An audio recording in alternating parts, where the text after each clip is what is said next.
Stone. I cover the Nightbeat for the Chicago Star. Stories start in many different ways. This one started with a girl and a full load of hate. You can't beat that combination for trouble. Nightbeat, starring Frank Lovejoy as Randy Stone.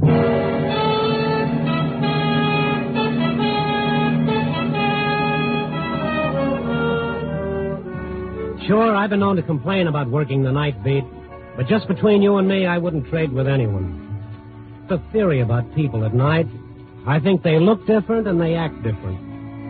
When the sun goes down, something happens inside. Something changes in the head and the heart of a man. I guess science would call it human chemistry. I call it human nature. In the dark of night, people are more vulnerable to romance and hate and temptation. A shy guy makes love. A pillar of roaring virtue gets roaring drunk. A coward beats his wife. Men plot to steal, and they do steal. They plot to kill, and they kill. By day, face the facts, the old well-known cold, clear light of day. Let the sunshine boys face the facts. I'll see them in the making. You know, tracking down stories is a weird business. One night I'll find a yarn right off sitting out in the open staring at me. Another night, I'll have to stalk the town like a bird dog. Tonight I didn't want a story, I wanted a beer. So I went into Louis' saloon and drew myself a glass, fresh out of the tap. I was sitting there staring at her when she walked in and climbed up on the stool next to me. This little dame with the scared blue eyes. I've been looking for you all night. Oh, what took you so long? I went to a lot of places. Almost gave it up, and a kid I know sells papers said you might be in here. You mean you were looking for me in particular? You're Randy Stone, aren't you? Yeah. I was looking for you in particular. Oh, you want a beer? Louis in the back. I'll draw you one. No, thanks. I want to talk to you. Private. Well, right here is good. We're alone. Everyone seems to be nowhere tonight. Now, what are we going to talk about? You're a reporter on the Chicago Star, aren't you, Mr. Stone? Well, at the moment, my position with the Star is of minor importance. What do you mean? Nothing. Drop the Mr. Make it Randy. What do I call you? Mary. Well, yes, Mary, I am a reporter on the Chicago Star. Now, what's your story? That's what I want to talk to you about. I've got a story. Honey, you don't know it, but I've been waiting for you. Start talking. I'm listening hard. It's not for free. I got to get paid for it. Oh, well, that... this calls for music. Wait till I put a nickel in this thing. Sure you don't want a beer? No, thanks. I don't buy stories. I think you'll buy this one. Yeah, for how much? $500. $500? Look, Mary, you're a cute kid, but you're a dreamer. I don't make that much in a month. If you know who killed Cock Robin, I couldn't pay $500 for the story. You could if I knew who killed Marty Crane. Marty Crane, the gambler? I didn't know that he'd been killed. Neither does anyone else. Not even the police? No. Well, don't you think you ought to tell them? That's the kind of story they get real interested in. Yeah, but they wouldn't pay me for it. I need $500, bad. They wouldn't give it to me, but you will. It'll mean a lot to the Star to get the story first. Mean a lot to you, too. I haven't got $500. You could get it from the paper. You're crazy. Marty Crane dead? I don't believe it. Okay, forget it. All right, wait a minute. Let's not get sore. Maybe you better fill me in a little. I don't know what you mean. Well, all right, point number one. If nobody else knows Marty Crane is dead, how do you? And if you do, where's your proof? I'll take you to him. If you see him yourself, he'll be dead. Well, that's pretty good proof. Murdered? Yes, murdered. And you'll tell me who did it? I won't just tell you. I'll show you who did it. Somebody come in? Never mind, Louis. It's all right. Oh, it's you, Randy. Okay. You know, I could go to the police and tell them what you've told me. They'd find Crane's body, and I'd get the story for nothing. And so would every other newspaper in town. Yeah. Well, say I did get the $500, and say you did prove Marty Crane had been murdered. I'd have to call the police then. I know. And if you told me who killed him, I'd have to spill that, too. You can do anything you want. After you give me the money. And when I do that? After I give you Crane and his murderer. I see. It's got to be cash. Hey, you don't look like the kind of a girl who'd sell somebody out for dough. You must have a big hate on. Only one person I hate. Marty Crane. You know, you don't make sense. If you hate Crane, why rat on the guy that killed him? I need the money. You must need it awful bad. You want to buy or don't you? I don't know. Like I said, I haven't got $500, but like you said, I could get it. Maybe. I need some time. You've got till midnight. It won't take me that long. Let's make it an hour. All right. I'll wait for you. Right here.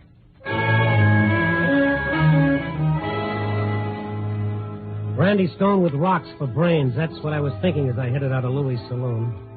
At the door, I turned around and looked at her, and something hurt in my throat. She looked like a little kid on that big, tall bar stool with her knees pulled up and her chin tucked under. All she needed was a dunce cap on her head. Or was I the one that raided the cap? Marty Crane was a crook and a louse. That innocent-looking little dame wanted to sell out the killer of a louse for $500. It didn't make sense. But I worked for a living, and if her story were true, we could scoop the town. It'd be worth $500. If. I had to weigh that big fat if against my job. I couldn't risk the paper's money on her word. I needed more to go on. Needed to protect my bet. I went down to police headquarters for a chat with Kowski. Yeah, but you know as much about the heel as we do. Why all the sudden interest in Marty Crane? Well, who knows, Kowski? Call it a hunch, maybe a rumor. I thought there might be something cooking with Crane. Well, if there is, we don't know about it. You know anybody that'd like to get rid of him? Plenty of people, including yours truly. To quote the old man, Crane is a blot on the department's escutcheon, if you know what that means. I knew it sounds profane. He's slick like oil, this guy. One day he'll lose off in the wrong direction. We'll remove the blot. We'd have done it a couple of months ago if it hadn't been for Leonard Palmer. Leonard Palmer? Oh, you don't know him? Oh, yeah, sure. He's a lawyer. He's a magician. He defended Crane on a murder charge, didn't he? Yeah, the Callahan boy. Crane shot him. Palmer got him off on a self-defense. Oh, yes, I remember. They had to fumigate the courtroom after that trial. Well, thanks for the rundown, Kowski. Oh, stick around. This place is like a mall. No, I can't do it. But if my hunch pans out, that's probably where I'll see you later. At the morgue.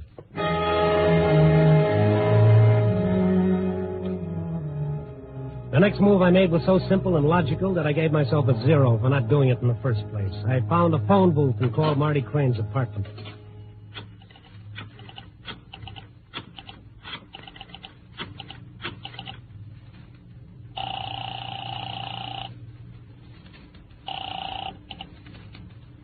I want to talk to Marty Crane. He ain't in. Are you sure? I said he ain't in, which means he ain't in. You don't know where I can catch him, do you? Who wants to know? A friend of his. It's important. I don't know where he is. Now, listen, I got to get in touch with him. For his sake, it's important. I said I don't know where he is, which means I don't know where he is. Well, can you think of any place he might be? I don't know of no place. Do you know anybody I might call that might know where he is? I don't know of nobody. Well, you're a big help. Just tell me this. When did you last see him? How long ago? Look, kid, I'm just a houseboy around here. I ain't the information window. If you got questions to ask, call his lawyer. Ask him anything you want, but don't ask me.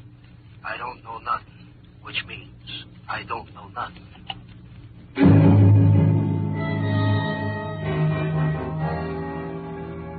I gave myself another 0, but at least I'd gotten an idea from that fountain of information.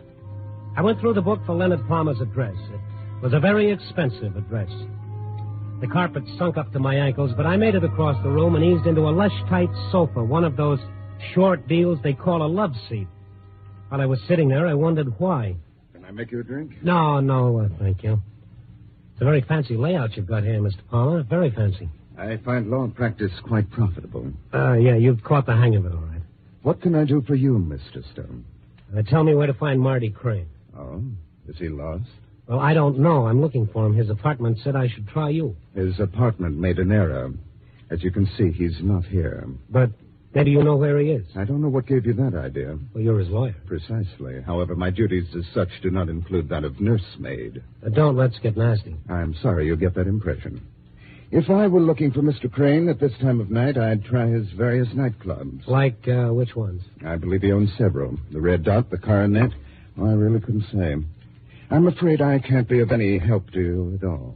If I told you that I thought something had happened to Marty Crane, would that change your attitude? Not in the least. You went to a lot of trouble to save his neck on that Callahan murder. It seems like you'd want to protect your efforts. I was paid for my efforts.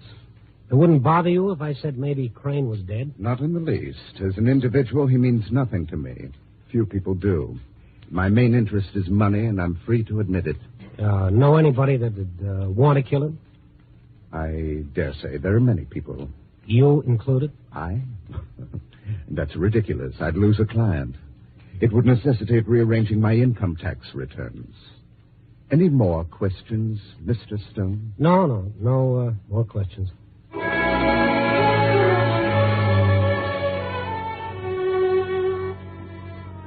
I wanted answers to my questions, and I couldn't get any.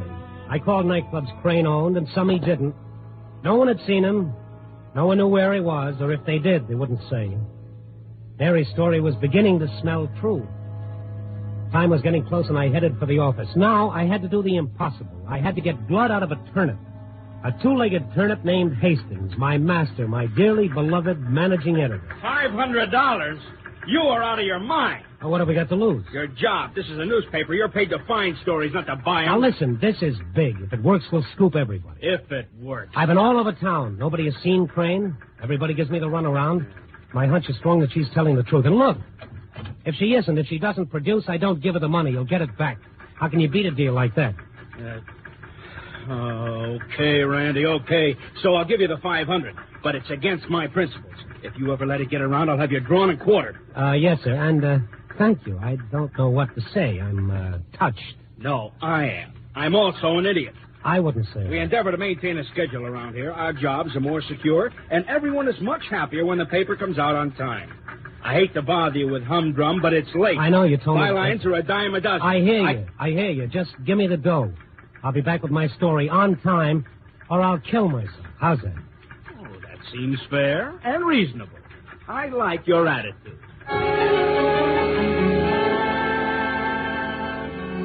He's a lovely guy, Hastings. He's so dependable. If he says he's going to break your neck, you can depend on it. I'd stuck my neck out for breaking, and I knew it. How I got the $500 out of that heart of gold, I'll never know, but I had it, cash in my pocket. And if you don't think I was worried, you're crazy. I ran all the way back to Louis' saloon. When I got there, a drunk was hanging on the jukebox. Louis was behind the bar. In front of the bar, nobody. What's the matter, Randy? You don't look so good. That girl that was here, where is she, Louis? Yeah, she left about 5 minutes ago. Oh, no. Yeah, she told me to be sure and tell you something. What the heck was it? Yeah, Louis, what the heck was it? Oh, yeah, she said to tell you she's coming back. She said, tell him I'll meet him here at exactly 10 minutes to 12. 10 minutes to 12? I can't wait that long. Yeah, she must have it bad for this dame. I'd like to boil her in oil. I got a deadline to meet. It won't wait. I staked my job on that little dame. Hey, Louie, I'm all out of nickels. Don't bother me. If I could only find her, Louis, I'd find her. I don't even know her name. It's Callahan. Huh? Mary Callahan. You know her? Sure. She's a nice kid, so don't yap about her in my saloon. I used to be friends with her brother, Danny Callahan. Got shot a couple of months ago. Wait a minute. Say that again. This girl's the sister of Danny Callahan? Yeah. The Danny Callahan that was shot by Marty Crane? I and a lot of other people around here say he was murdered by Mary Crane. Smart lawyer got him off on self-defense. Yeah. I know that story. I also know I got to find that girl. She's walking around somewhere with my future in her mean little hands.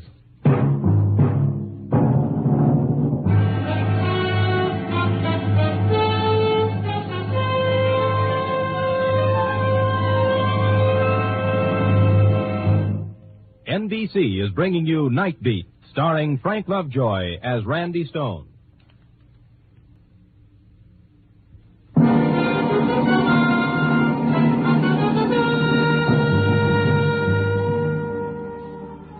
And now back to Nightbeat and Randy Stone.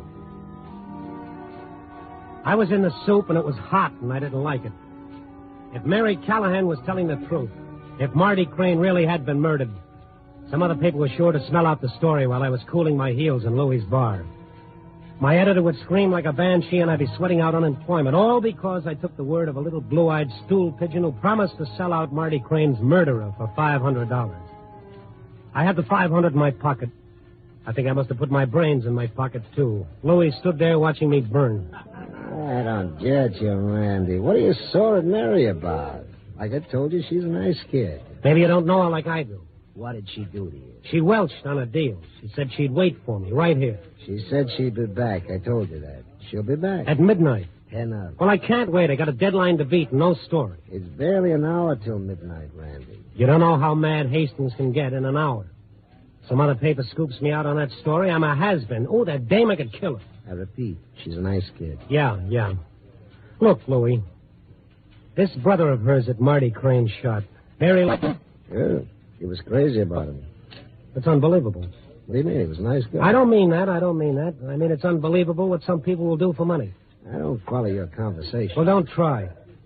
I gotta find that girl. Any idea where she'd go? I don't know. Maybe she went home. Where's home? You know where she lives? Well, yeah, but in the mood you're in, I don't know if I ought to tell you. Come on, Louie. I won't hit her. I'd like to, but for you, I'll skip the pleasure. I give you my word. After some gentle but firm persuasion, Louie took my word and gave me her address. I didn't have any trouble with the carpets in that place. There weren't any. Up 4 flights of stairs, it groaned and shuddered with every step. The light in the hall was so dim I had to strike a match to read the number on the door. It checked with the one Louie gave me, so I knocked. I heard someone shuffle across the room inside. The door opened.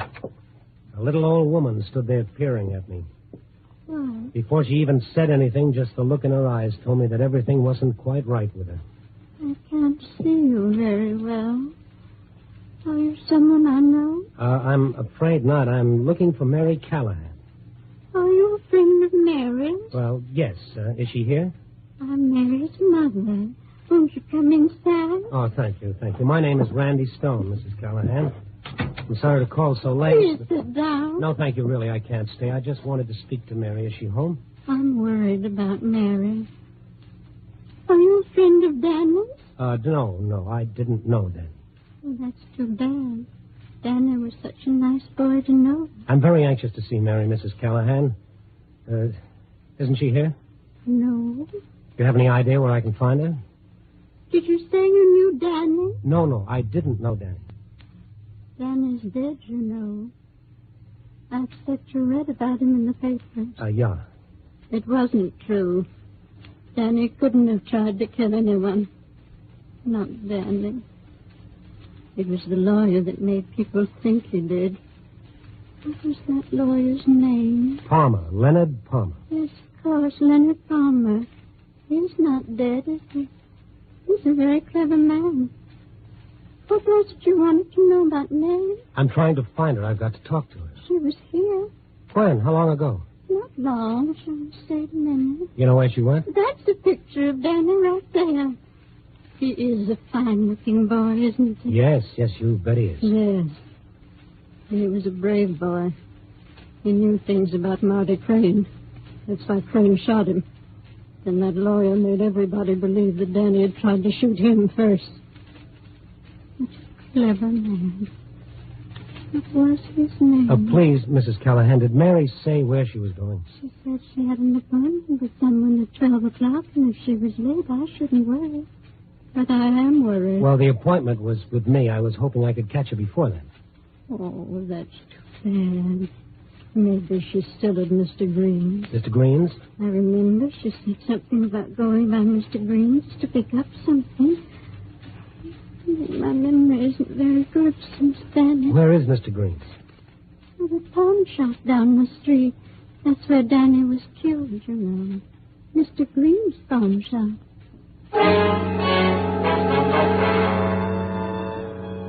Mr. Green's pawn shop was closed up and dark, but way in the back I could see a sliver of light under the door. I made a lot of racket with the front door, and finally the one in back opened, and Mr. Green came staggering towards me. At first, I thought he was drunk. But when he let me in, I got a good look at him. I knew different. He'd been beaten half to death. Who are you? What do you want? Well, you better sit down. You don't look like you're going to make it. Who did this to you? Nobody. I don't know. I don't know anything. You didn't beat yourself up like that. Who did it? What do you want here? Who are you? I'm looking for Mary Callahan. Her mother said she was coming here. I was afraid maybe you... Go on. Afraid maybe I was what? No, Mary was here a little while ago. I keep on just missing. She didn't say where she was going, did she? No, she didn't say anything about that, I remember. All I remember, she told me after tonight, I won't have to worry anymore. I won't have to be afraid. Afraid of what? You're not from the police, are you? No. I told you. Mrs. Callahan sent me here. I'm looking for Mary. Why don't you tell me what happened to you? Who beat you up? What are you afraid of? They tell me to leave town or I'll get worse next time. How can I leave? I've never been anyplace else. Where would I go? Who is they? Marty Crane's boys. Marty Crane. What have you got to do with him? Oh, wait a minute. He shot Danny Callahan here in your shop, didn't he? Yeah. Yeah, he murdered Danny right here in this room. And I seen him do it, but I couldn't tell. He said he would kill me if I did. But I don't care anymore. I might as well get it over with. Might as well be dead as the way I am. Where could I go? Now, you listen to me. You try to pull yourself together. You're going to be all right, I promise you. Now, right now, I've got to know if Marty Crane did this to you. Was he here tonight? Did you see him? I don't know. Maybe he was. 3 or 4, maybe was 4. Was Crane one of them? I've got to know. It happened so fast he might have been, but I don't know. I can't remember. I got the poor old guy to bed and went back to Louie's place. I didn't know what else to do. It was 20 to 12 and I was nowhere. I called Hastings. He gave me what was left of his mind. Either I got right in there with a story or I needn't bother to get in at all. Somehow I didn't care much. I kept thinking about that poor, crazy Mrs. Callahan and Danny and that old beaten man. Louie poured me a beer and I was wondering how I could drown myself in it when a cab pulled up in front and Mary Callahan got out. She stood at the door and motioned me to come outside.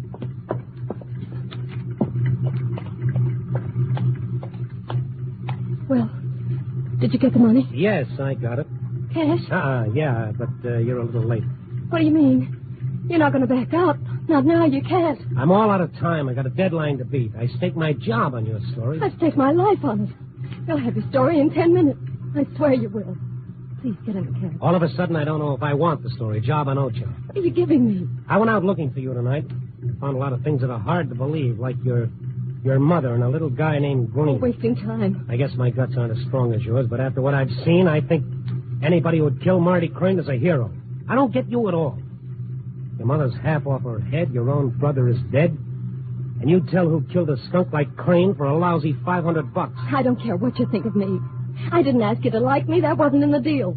I said I'd prove Crane was dead, and I'd tell you who killed him. You said you'd pay me $500 for it.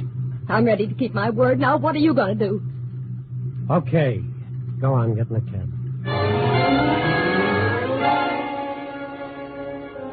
The cab took us to one of Crane's nightclubs, the Coronet Club. I followed Mary upstairs to an office with a door marked private. She told me to wait, then she went over and knocked on the door. I heard a girl laughing as the door opened, and there stood the dead man. Marty Crane himself in person, alive and leering. Well, Mary Callahan, right on time. Yeah, right on time. You know, I was surprised when you called, said you wanted to see me. I'm even more surprised you kept our appointment. But pleasantly so. Come on in, dear. Won't it be crowded? Well, I wanted to see you alone. Yes, of course. Doris was just leaving, weren't you, darling? Oh, but naturally. You say so, darling. It's all yours, honey. Just hope you're fleet-footed. That's enough, Doris. I'll call you later, maybe. I won't hold my breath. Shall we go inside? Yeah, sure. Oh, I don't get it. Oh. Hello. Uh-huh. What can I do for you? Oh, not a thing. Oh, it's too bad. You looking for somebody up here? No, not anymore. That was Marty Crane I just saw, wasn't it? Sure was. Would you say there was anything dead about him? Oh, Marty dead? Mm. Oh, no, not Marty. I'm dead about him. He's the life of the party, that guy. Almost too alive to suit me. He's... What's going on around here? Get out of my way, will you? For crying out loud, what's going on? Mary. Yeah. Mary, you crazy kid. There's your story, Randy Stone. He's dead, isn't he? Yeah, he's dead. And it's plain to see who did it, isn't it? Why, Mary? Why did you do it? I had to. Somebody had to. I've been wanting to even up with him for a long time. But I had to have that $500 first. I had a hard time figuring out how to get it. But it's mine now, isn't it? What good is it going to do you now? It's going to save my neck. The same way he saved his when he killed Danny. It was self-defense. Nobody saw it happen. Leonard Palmer is a very clever man. He can prove it was self-defense, and I've got his price. $500. Cash. In advance.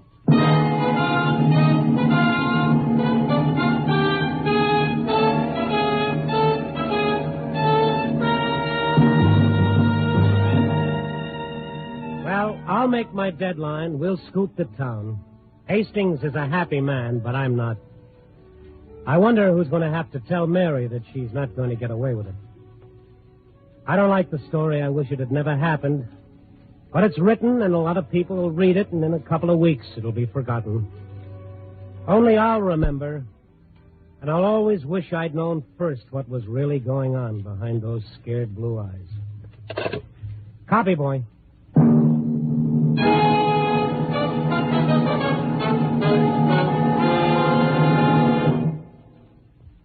Just a minute, Frank. You know we have a distinguished newspaper woman here as our guest tonight. I certainly do, Don. Miss Agnes Underwood, the only woman city editor of a metropolitan newspaper in the entire United States. Not only is she the city editor of the Los Angeles Herald-Express, Frank, but Miss Underwood has also written a book. I know that, too. It's called Newspaper Woman, telling about her own experiences as a reporter. Welcome to radio, Miss Underwood. It's an honor to share a microphone with you. Thank you, Frank. But tonight I'm the one who's handing out the honors. Oh? Sincerely, Frank, on behalf of Theta Sigma Phi, National Fraternity for Women in Journalism, may I present you with this scroll and our compliments for your honest and convincing portrayal of a newspaperman on this show, Nightbeat. Also, honors from the profession to both you and Miss Patricia Neal for your portrayals of a newspaperman and newspaperwoman in the Warner Brothers motion picture, Three Secrets. Well, thank you, Miss Underwood. Thank you very much. And Frank, That's Aggie to a co-worker. Okay, Aggie. And I know Pat Neal will be just as thrilled as I am with the award. Good night, Frank. Good night, Aggie.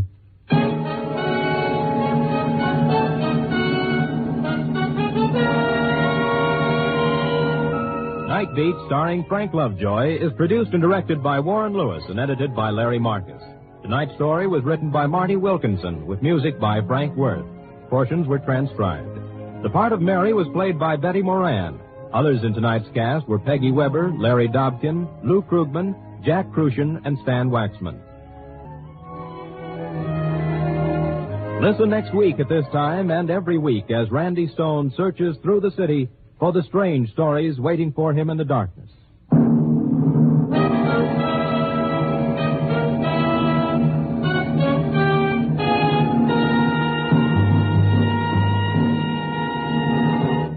Nightbeat came to you from Hollywood. This is NBC, the national broadcasting company.